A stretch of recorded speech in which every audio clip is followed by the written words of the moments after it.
All right, gang, let's talk about the UN speech. General theme: independence, patriotism, and self-governance. He also talks about what kind of world we're leaving for our children, and I'll maybe get in a little bit to why that's relevant. I'm going to touch on the accomplishments he lists for his one-year progress report, the respect nations need to have for one another, global governance, fair trade, self-ownership, and energy independence. Let's get into it. So he gives basically an American progress report, a one-year update from his last UN Assembly speech. 18-year low unemployment, Black, Hispanic, and Asian unemployment rates are at historic lows. Stock market's been setting record highs since he took office. Record-setting deregulation leading to growth in businesses, both large and small. And in particular, Black-owned businesses have been thriving under this administration. He's also scored many major legislative victories and wins for veterans benefits. Increased freedom of movement for Border Patrol and Immigration and Customs Enforcement. Then he moves on to talk about the world, giving a situation report or a sit rep for the rest of the world.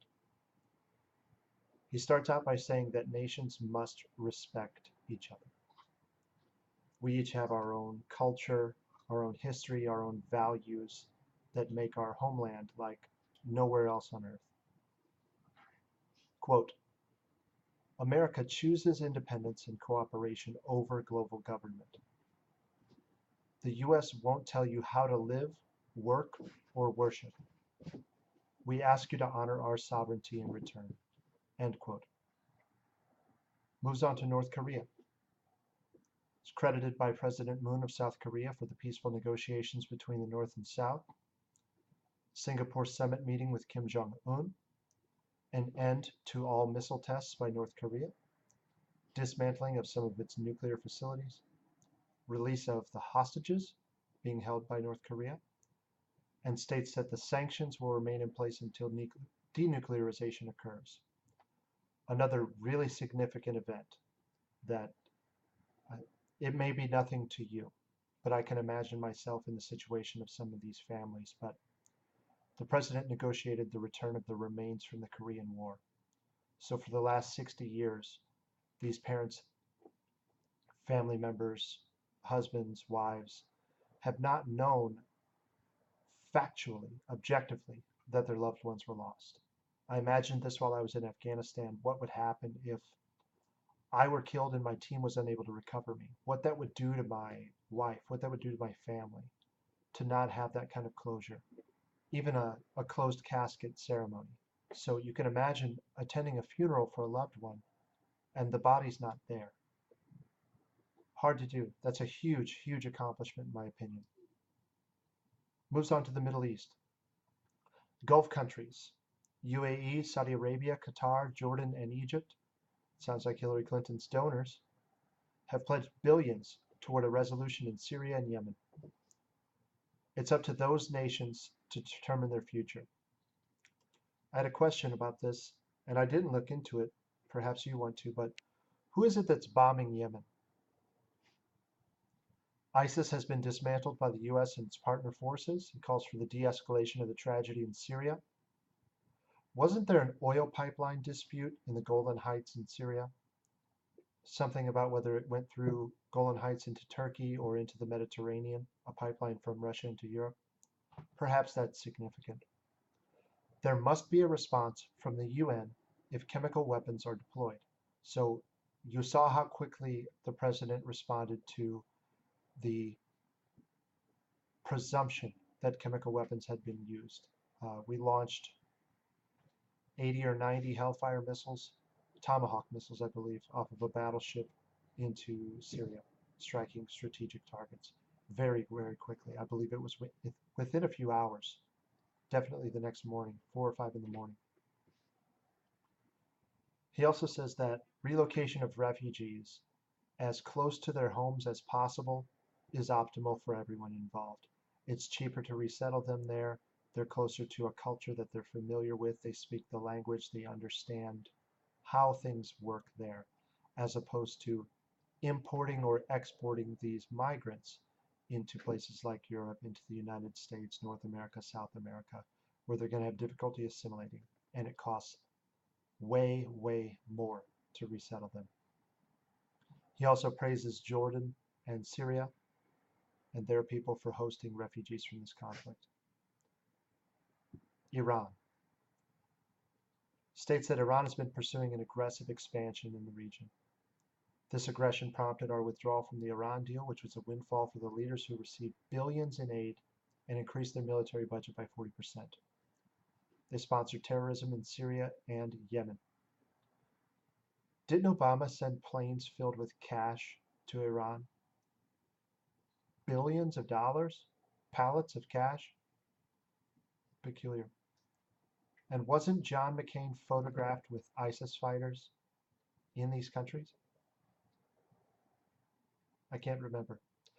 The U.S. is imposing economic sanctions on Iran. Quote, "We cannot allow a regime that chants death to America and threatens Israel with annihilation to possess nuclear warheads. Just can't do it.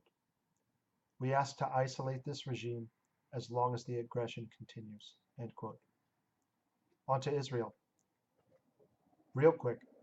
It says we moved the U.S. Embassy to Israel, or to Jerusalem, excuse me, and we are not hostages to dogma or experts who have been proven wrong time and time again. Trade. Fair and reciprocal. That's what he's looking for. That's what the U.S. is looking for. No more dumping, no more currency manipulation or asymmetric deals.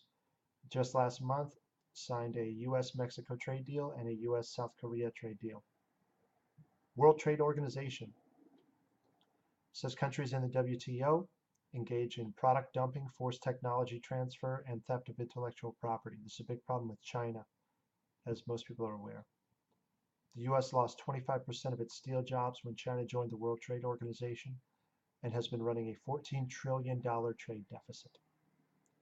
Our workers are not to be victimized, he says. Our wealth is not to be plundered. America will never apologize for protecting its citizens. And Chinese trade negotiation is ongoing. The Human Rights Council has become an embarrassment to the institution, the UN, shielding human rights abusers and bashing America and its many friends. Nikki Haley attempted to negotiate our partnership without success. The U.S., quote, "will not give recognition to the International Criminal Court. The ICC has no legitimacy and no authority.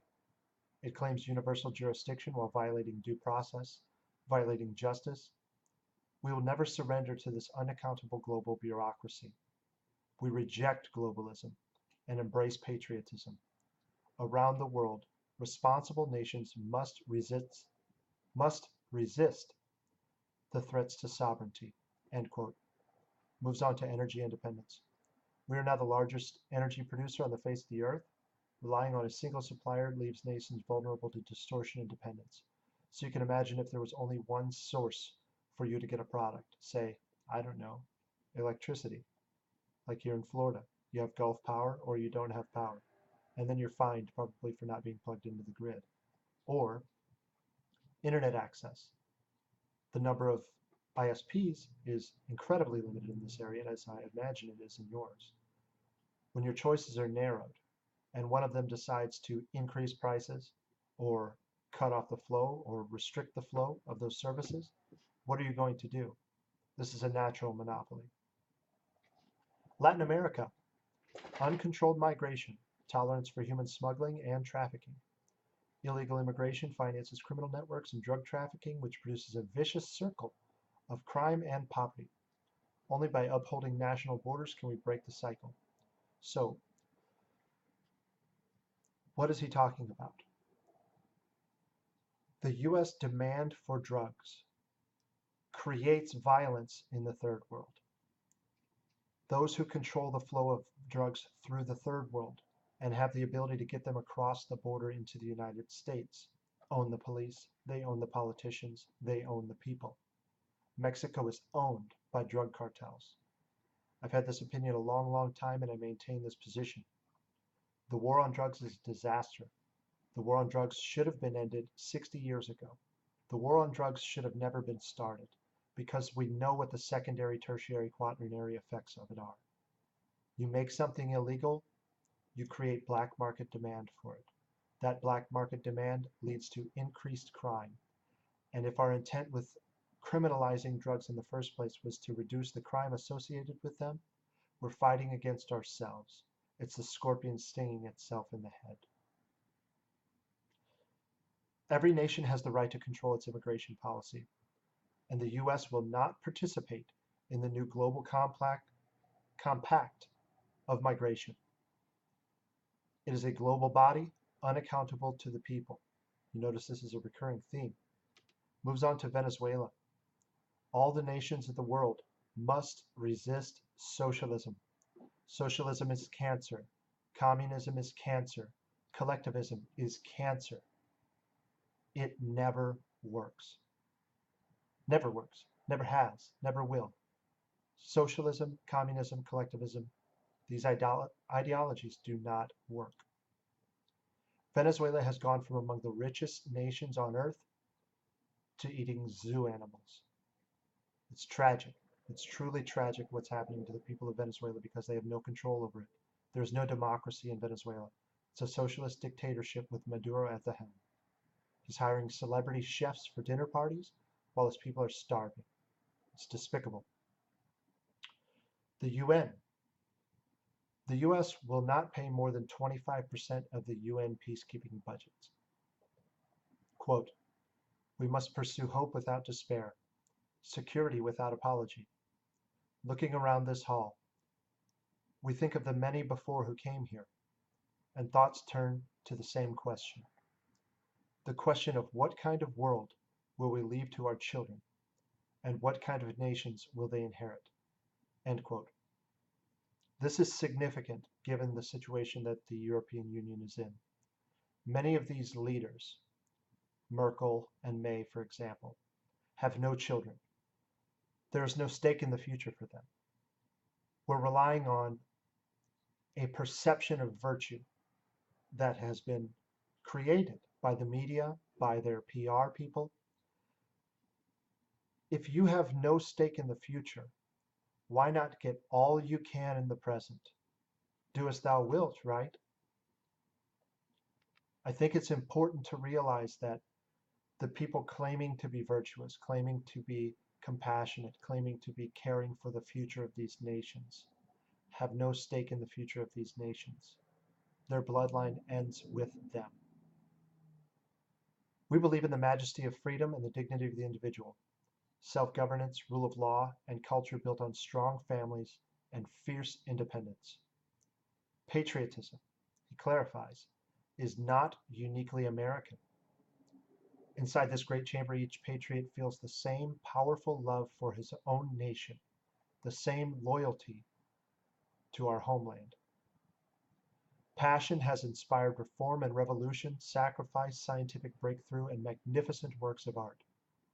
We must protect sovereignty and independence above all. And his closing remarks: fuck globalism, fuck the New World Order. The sovereignty of the individual shall not be usurped. Hope you guys get some value out of that. Like, subscribe, do whatever you want. We'll see you.